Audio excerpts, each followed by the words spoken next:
What's going on, YouTube? This is Jim, and today I'm going to talk to you guys about Uncharted 4: A Thief's End. If you haven't had a chance to play this game, what are you doing? More importantly, you probably want to stop this video because I'm going to tell you guys the things I loved and hated. It's going to get some pretty spoilery. Now, just fair warning, it's going to happen very soon. 3, 2, 1, boom, you're still here. That means we're going to talk about this game. Okay. I loved it. I loved it. I loved it. I loved it. It had a happy ending, which I think is what we all wanted. We all needed. This is great. They didn't do any kind of cheesy thing where Elena dies at the end or Sully gets shot. It didn't have any supernatural anything. It was a typical man versus man story. You had Nathan Drake, who was a fortune hunter through and through, a treasure hunter, really cared about treasures more than anything else, trying to live a normal life. And his brother comes back and goads him into one more grand adventure. And it takes 13, 16 chapters until Drake says, you know what? I'm not doing this anymore. And of course, by a crazy series of events, he ultimately has to help his brother, but he was ready to walk away. He had grown so much as a character. He realized that his family was more important than the treasure. And even though there was only one more adventure around the corner, enough's enough and it's time to go. I like that. I thought that was a really cool story arc. And that was something you don't really see in a lot of video games with the main character who's amazing at what he does. This is now his 4th adventure that we've played through on the PlayStation, not including the PlayStation Portable adventure or any of the other comic books or whatever lore they have laying around, but 4 adventures that we've played with him through, where he's been through a lot. Think about that train scene at the beginning of Uncharted 2. Think about that airplane in Uncharted 3. The guy's really been in a lot of crap, right? He realizes, though, he doesn't want to do it anymore. He wants to slow things down. He wants to just be happy. He realized that he could have potentially lost Elena, who's probably the coolest wife ever, second to my wife, of course. She catches him in a lie. She forgives him. She helps him out. But there's some bickering along the way, and those are some really, really heartfelt chapters, especially for a married man, watching those two kind of work it out because, you could see that Drake was really torn between the life of this extravagant treasure hunting and staying at home and just being there, being a good husband to his wife because he can't do both. And, Sam being in there and that whole sibling rivalry thing. Now, I'm an only child, but I can tell you that I really could understand where a lot of that comes from. My wife is married, and I see how she interacts with her sister sometimes.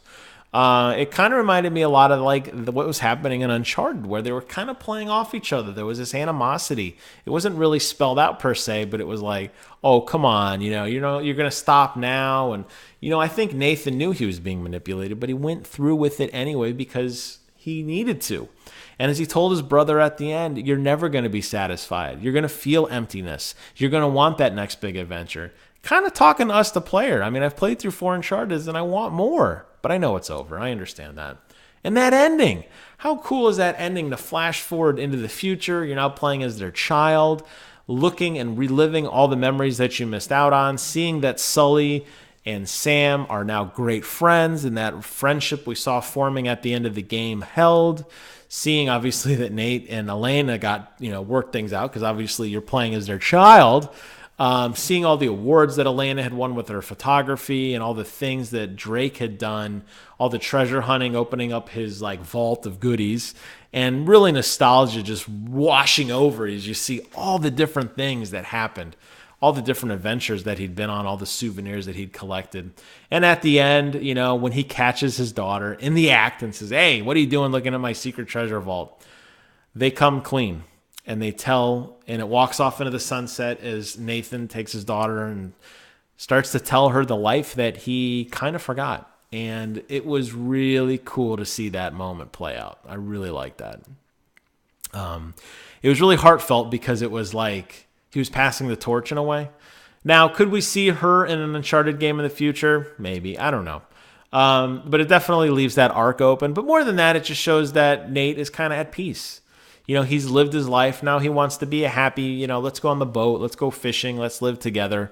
Let's have a good life. I like that. I just thought that was a really, really nice, warm way to end the game. There wasn't any cheap kills. There wasn't any gotchas. It was just a guy who really put everything out there for a very long time. And when it's all said and done, he realized the importance of his family, and I think that's a really strong message. So my hat's off to the creative team at Naughty Dog. I think you guys pulled off an amazing, amazing story.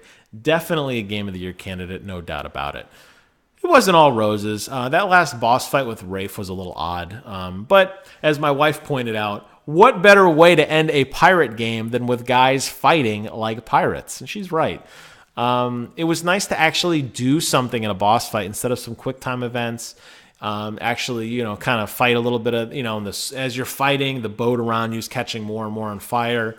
And then, Nate finally getting revenge ultimately and ending Rafe, which was a weird rivalry in a sense. I don't really know what Rafe's role was other than we need a bad guy in the game. And, the whole army thing where he betrayed his assistant. I don't even remember her name. That's how meaningless she kind of was to the story.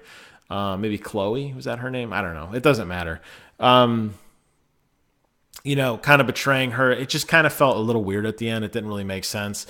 It really could have been Nate and Sam versus the real villain, which was Avery, and all these traps he put out and all the, everything he had done to slow them down. That was the real villain of the story. And seeing this pirate, how corrupted, how he'd become so obsessed with everything that he threw everything away for this treasure, kind of like Nate was about to, which was a neat little kind of symmetry there. And I'm sure the writing was written for that exact reason.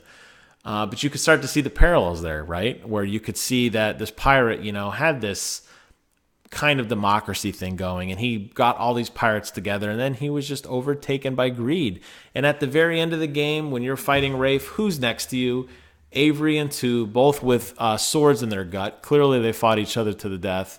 They both killed each other, and it was over. All this pirate treasure in the world couldn't change what was their fate. And I like that. That was cool. But the boss fight with Rafe was a little bizarre.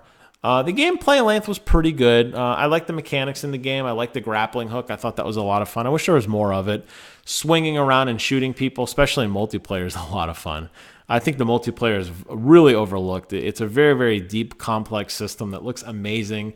Tons of unlockables. It's just hard to find a match. I don't know how much it's going to hold up against some of the other bigger multiplayers like Halo, which I'm obsessed with, or Call of Duty that's coming out or whatever. But for now, enough people are still checking it out. It runs at 60 frames a second. There's a slew of characters you can select from with tons of vanity items, different types of weapons, power-ups, that sort of thing. So daily challenges. I think there's enough to go back to. I'm definitely a fan. I'll be playing more of it in the coming weeks for sure. But yeah, my hat's off, man. I just wanted to do a quick video and say this game rocked. It's everything I wanted it to be. And great job to the folks at Naughty Dog. You guys put out an amazing product. I can't wait for what's next. And thanks for the experience. It was really a lot of fun. So there you go. My quick thoughts on everything Uncharted 4. Did you guys like it? Let me know. If you didn't like it, tell me why. I'll fight you, but you may have a good point. I don't know. As always, thanks so much for watching. And until next time, I will see you guys on the other side.